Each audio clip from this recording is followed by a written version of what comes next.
Hello বন্ধুরা, আজকে আমি এসেছি একদম ফাটাফাটি জিনিস অর্থাৎ 7টা মজার আর অদ্ভুত ফ্যাক্ট নিয়ে, যেগুলো শুনলে আপনারা বলবেন আরে এটা তো একদম বিলিভই করা যাচ্ছে না।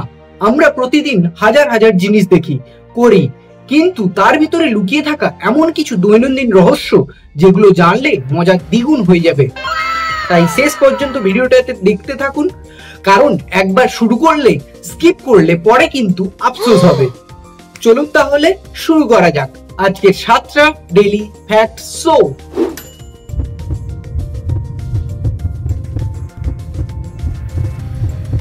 আচ্ছা, আপনি কি জানেন পৃথিবীর মাত্র 10% মানুষই বাঁ হাতি, মানে বাকিরা সবাই ওদের ডান হাত দিয়ে কাজ করে। আর এরা 10% নিজেদের একটা আলাদা ক্লাব খুলে বসে আছে। কিন্তু জানেন কি, গবেষণা করে দেখা গেছে বাঁহাতিরা অনেক সময় বেশি ক্রিয়েটিভ হয়, কারণ আমাদের মস্তিষ্কের ডান পাশটা নিয়ন্ত্রণ করে বাঁ হাতকে।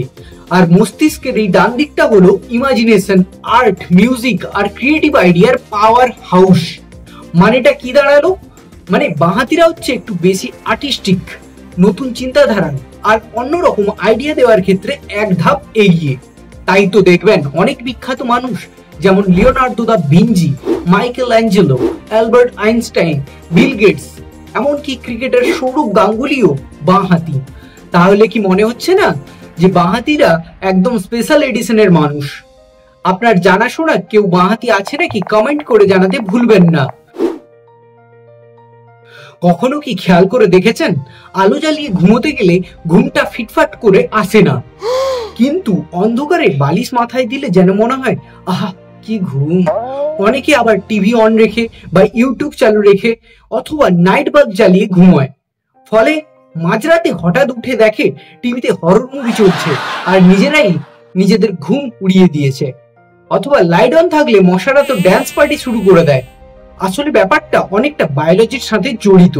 আমাদের শরীরে এমন একটা হরমোন আছে যার নাম মেলাটোনিন। এটাকে বলে স্লিপ হরমোন। এটা রাতের অন্ধকার দেখলে শরীর থেকে নিঃসৃত হয় আর তখন আমাদের মস্তিষ্ককে ঘুমের সিগন্যাল দেয়। কিন্তু আলো জ্বলতে থাকলে ব্রেন ভাবে এখন তো দিন আছে, ঘুমানোর সময় হয়নি, তাই ঠিক মতো ঘুম আসছে না। শুধু তাই নয়, পর্যাপ্ত মেলাটোনিন না হলে ঘুমের কোয়ালিটিও নষ্ট হয়। ফল পরের দিন মাথা ধরবে, মেজাজ খারাপ হবে, কাজে মন বসবে না। এমনকি এটা যদি আপনি দিনের পর দিন চালাতে থাকেন তাহলে দেখবেন শরীরের ইমিউনিটি পাওয়ার দুর্বল হয়ে যাবে। মানে ঠিকঠাক অন্ধকারে না ঘুমোলে শরীরই প্রতিবাদ শুরু করে দেবে। তাহলে কি এখন থেকে আলো জ্বালিয়ে ঘুমানোটা বাদ? কমেন্টে লিখে জানাতে ভুলবেন না আপনি কি করে ঘুমোন, আলো জ্বালিয়ে নাকি অন্ধকার রুমে। তাহলে কফি লাভার্স, আপনারা কি জানেন কফি খেলে সঙ্গে সঙ্গে এনার্জি আসে না? হ্যাঁ, এই ম্যাজিকটা আসলে একটু দেরিতে হয়। আমরা ভাবি কফি মানে এক চুমুক খেয়েই সুপারম্যান। আসল সত্যিটা হলো আপনার শরীর বলে ভাই একটু থামো, প্রসেসিং তো বাকি আছে। আসলে কফির ভিতরে যে ক্যাফেইন আছে সেটা শরীরে ঢুকে প্রভাব দেখাতে সময় লাগে প্রায় 15 থেকে 20 মিনিট। মানে এখন কফি খেলেন আর এনার্জি আসবে একটু পরে। আপনি একটু ডিপলি ভেবে দেখুন তো, আপনি যদি কফি খেয়েই মনে করেন আজ তো মাউন্ট এভারেস্টে উঠে ফেলবো, তাহলে ভাই সেই এভারেস্টটা উঠতে উঠতে হয়তো ক্যাফেইনটা লোডিং চলছে। আর মজার ব্যাপারটা কি জানেন, একবার কাজ শুরু করলে ক্যাফেইনের এফেক্ট অনেকক্ষণ থাকে। মানে কফি হলো এক রকমের টাইম বোম, টাইম হলেই বুম। তাহলে মনে রাখবেন, কফি খাওয়া মানে সাথে সাথে এনার্জি নয়, একটু দেরিতে কিন্তু জমে একদম ক্ষীর। কখনো কি দেখেছেন আপনি পরীক্ষা দিতে বসছেন, হাত কাঁপছে, টেনশন চূড়ান্ত, আর সেই সময় কলমের কালি শুকিয়ে গেল, মনে হলো কলমটা বলছে ভাই আমি একটু বিশ্রাম নিই। কিন্তু ভেবে দেখেছেন কখনো কলমের কালি হঠাৎ শুকিয়ে যায় কেন? আসল ব্যাপারটা হলো আমাদের চারপাশের বাতাসে থাকে অক্সিজেন, O2। যখন কলম খোলা অবস্থায় থাকে তখন ওই অক্সিজেন কালির লিকুইডকে শুষ্ক করে দেয়। মানে কালি আর তরল থাকে না, জমে একদম শুকিয়ে যায়। অন্যভাবে বললে কালি আর কালি থাকে না, হয়ে যায় কালির স্মৃতি। কিন্তু এখনকার দিনে এই ব্যাপারটা খুবই কম দেখা যায়। এবার চলে আসছি পরের ফ্যাক্টে। শীতকালে সকালে ঠান্ডা জলে স্নান করার কথা ভাবলেই আমাদের মাথায় প্রথমে আসে সেটা হলো হায় হায় বরফের পাহাড় থেকে ঝাঁপ দেওয়ার মতো কষ্ট। কিন্তু জানেন কি, ঠান্ডা জলে স্নান করলে আসলে শরীরের জন্য দারুণ ফায়দা নিয়ে আসে। আপনি যদি ভাবেন ঠান্ডা জলে স্নান মানে শুধু কষ্ট আর হাড় কাঁপানো শীত, তাহলে ভুল করছেন, কারণ এর পেছনে রয়েছে একদম সায়েন্টিফিক ম্যাজিক। যখন আপনি ঠান্ডা জলে স্নান করেন তখন শরীরে রক্ত সঞ্চালন বেড়ে যায়, কারণ ঠান্ডা জল আপনার শরীরের রক্তনালীকে সংকুচিত করে, প্রসারিত করে, মানে শরীরকে জাগিয়ে তোলে। ফলে আপনি শুধু সতেজই নন, একদম ফ্রেশ এনার্জেটিক ফিল করেন।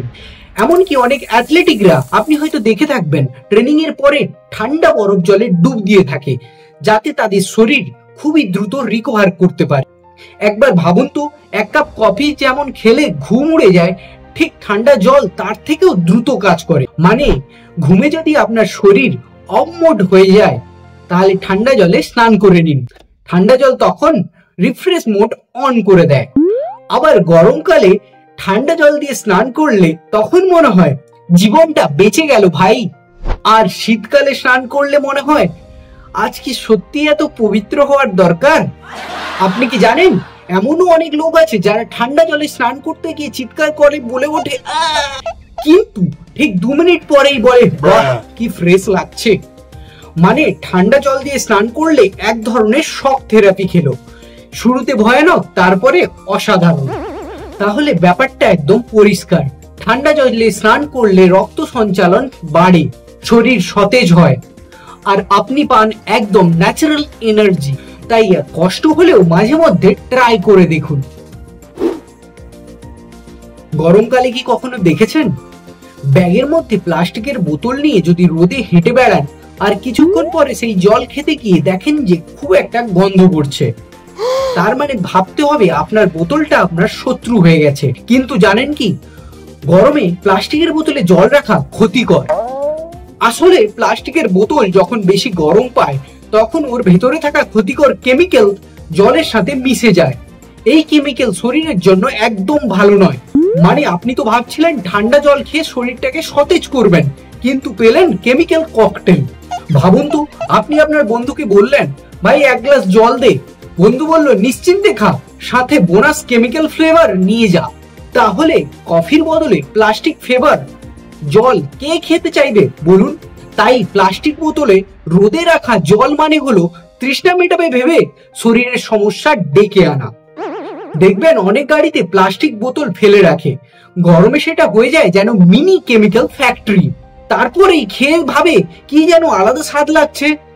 আলাদা তো লাগবেই, কারণ ওটা আর জল নেই, ওটা হয়ে গেছে প্লাস্টিকের স্যুপ। তাহলে এর সমাধানটা কি? সমাধান খুবই সোজা, গ্লাস বা স্টিলের বোতল ব্যবহার করা। এতে জলও সতেজ থাকবে আর শরীরও থাকবে সেফ। শুতে যাওয়ার আগে ফোনটা হাতে নিয়েই তো আমরা সবাই দিনের যাত্রা শুরু করি। একবার কি ভেবেছেন ফোন হাতে নিলে কেন ঘুম উড়ে যায়, চোখ লাল হয়ে যায়, সকালে উঠে মনে হয় কাল রাতে কি আমি আসলেই ঘুমিয়েছিলাম নাকি ফোন চার্জে দিয়েছিলাম? আসলে এর পিছনে দোষী হচ্ছে এক জিনিস, আমাদের ফোনের ব্লু লাইট। এই ব্লু লাইট আমাদের মস্তিষ্ককে এমন ভাবে ধোঁকা দেয় যেন এখনো দিন চলছে। ফলাফল শরীর ভেবে নেয় ঘুমানোর টাইম এখনো আসেনি। আমাদের শরীরের একটা হরমোন আছে মেলাটোনিন, এই হরমোন ঘুম আনার দায়িত্বে। কিন্তু ব্লু লাইট যখন চোখে পড়ে তখন মেলাটোনিন কমে যায়, তাই বিছানায় শুলেও ফোন স্ক্রল করতে করতে রাত 3টে বেজে যায়, ঘুম আর আসে না। ভাবুন তো, এক সময় মানুষ ঘুমানোর আগে গল্প করত, গান শুনতো বা চাঁদ দেখতো। আজ আমরা বিছানায় শুয়ে শুয়ে ইনস্টাগ্রামে কাল লাঞ্চের ছবি দেখছি, ফেসবুকে মিম দেখছি, আর ইউটিউবে কিভাবে 5 মিনিটে ঘুম আসবে সেই সব ভিডিও দেখছি, যেটা দেখতে দেখতে 2 ঘন্টা কেটে যায়। মানে দাঁড়ালো কি জানেন, ঘুম আনার ভিডিও দেখতেই ঘুম পালিয়ে গেল। তাহলে ব্যাপারটা পরিষ্কার, ফোন সমান ঘুমের শত্রু। তাহলে নিয়ম করে ঠিক করুন, শুতে যাওয়ার আধ ঘন্টা আগে ফোনটা দূরে সরিয়ে রাখুন। শুরুতে হয়তো কষ্ট হবে, কিন্তু সকালে উঠে দেখবেন মন আর শরীর দুটোই ফ্রেশ লাগছে। আপনি কি জানেন চুইংগাম খেলে পড়াশোনায়ও সাহায্য হয়?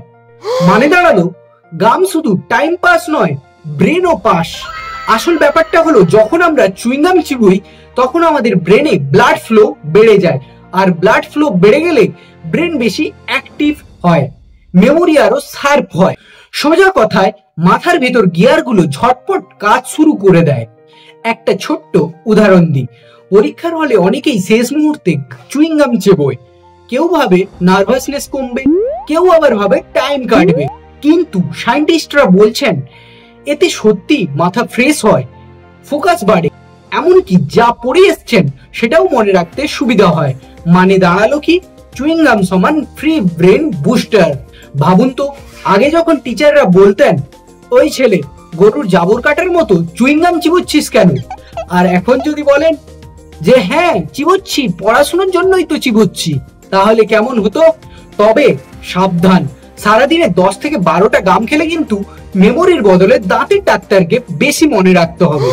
তো বন্ধুরা, এ ছিল আজকের 7টা ডেইলি ফ্যাক্ট।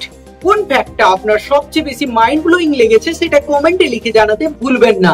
আর হ্যাঁ, ভিডিওটা যদি ভালো লাগে তবে লাইক করুন, শেয়ার করুন বন্ধুদের সাথে, সাবস্ক্রাইব করতে ভুলবেন না, কারণ সামনে আরো আসছে সব ফ্যাক্ট যেগুলো আপনার মাথা ঘুরিয়ে দেবে, কিন্তু মজা পাকা থাকবে।